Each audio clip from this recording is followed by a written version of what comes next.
Olá, eu me chamo Tainara, eu estudo no terceiro ano do ensino médio integrado e hoje eu vou falar um pouquinho sobre o meu projeto, que é o NEP, né?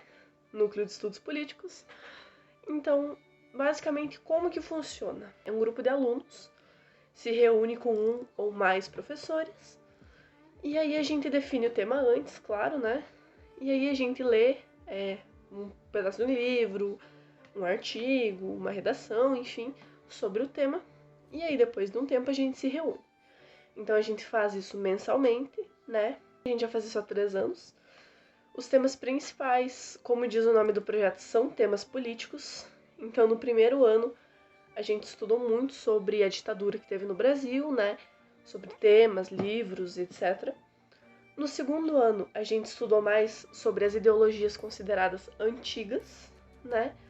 E, dando continuidade nesse ano, a gente tem conversado um pouco mais sobre as famosas ideologias modernas. O grupo começou com o professor Vanderlei de História e está agora continuando com o professor André de Geografia. Por conta, né, da pandemia do coronavírus e tal, a gente tem feito encontros online, né? Todo mês a gente faz um encontro online pelo menos para conversar sobre o tema e acaba tendo sempre 4, 5 alunos, mas é a média que já ia no presencial, né?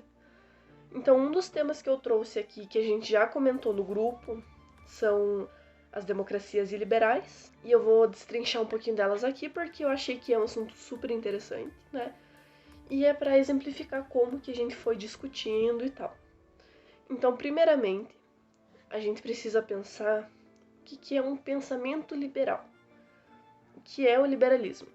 Basicamente, o liberalismo é a ideologia de que todos podem fazer o que quiser para seu próprio benefício, né, para satisfazer os seus interesses.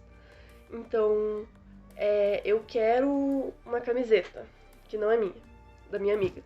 Eu posso ir lá, eu posso pegar a camiseta sem ela saber e sem ela permitir. Ou seja, eu posso roubar. Isso é um negócio que eu particularmente chamo de liberalismo puro. Que o que é? É você poder matar, é você poder roubar, é você poder fazer o que você quiser, porque simplesmente você não tem regras. Ou seja, você tem a sua liberdade total. E aí surge o contrato social, que basicamente diz que você não pode fazer isso, né? Então você assina um contrato que diz o seguinte: você vai abrir mão de um pedaço da tua liberdade por segurança. Ou seja, você abre mão de poder roubar, mas você também não vai ser roubado, né? Você não vai mais poder matar as pessoas, mas a tua família também não vai morrer. Basicamente é isso que o contrato social diz.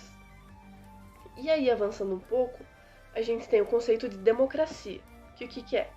Todos somos iguais, a gente vota nas pessoas que nos representam. Se essa pessoa ganha, ela vai ser deputado, prefeito, vereador, enfim, presidente, né? É um conceito muito famoso, é a democracia liberal.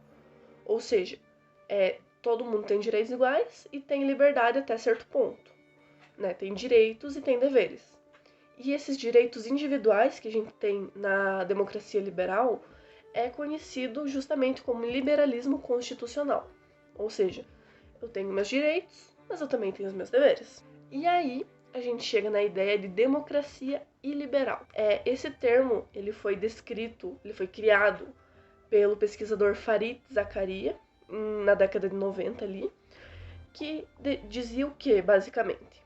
Que os governos que foram democraticamente eleitos acabam implantando medidas iliberais nos seus governos.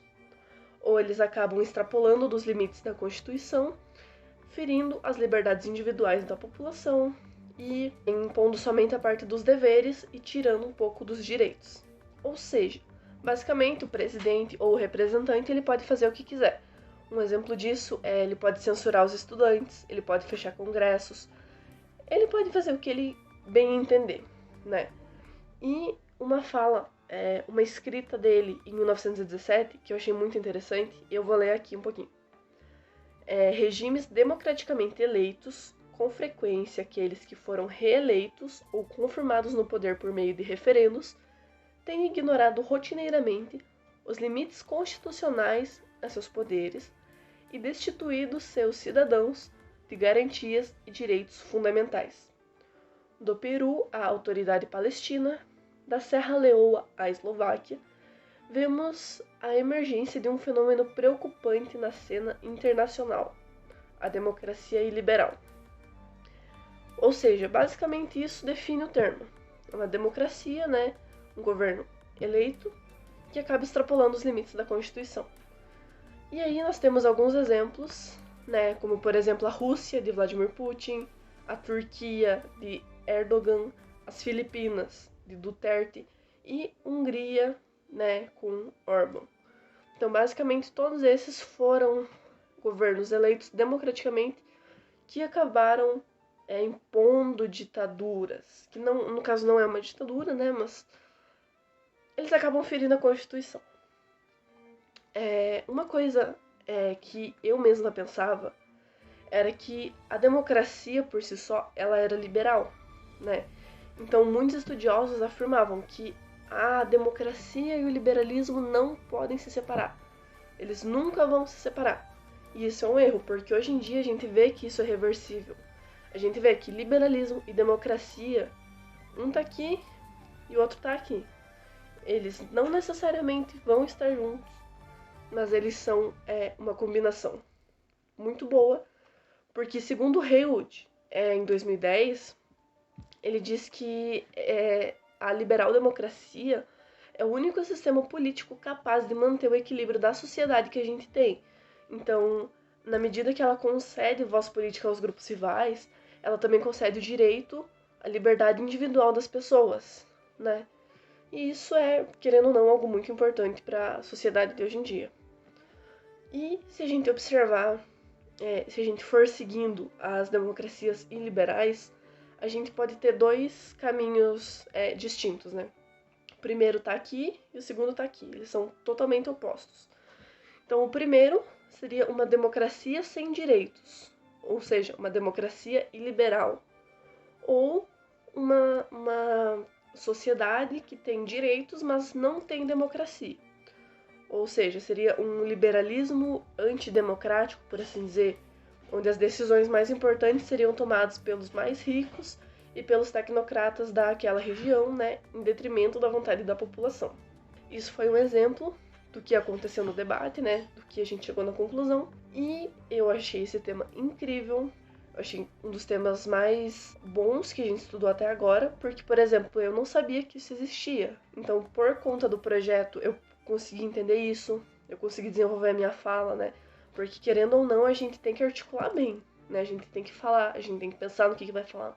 Eu espero que o projeto continue nos próximos anos, né? Quando eu sair do IF. Se vocês puderem participar, participem, ou tiverem algum projeto parecido, participem também, porque é muito importante para a desenvoltura pessoal e até profissional, por assim dizer, né? Porque a gente aprende a falar, a gente aprende a pensar, a gente aprende a ouvir também, né? Então, se puderem, participem e espero que tenham gostado do projeto. Obrigada por me ouvirem.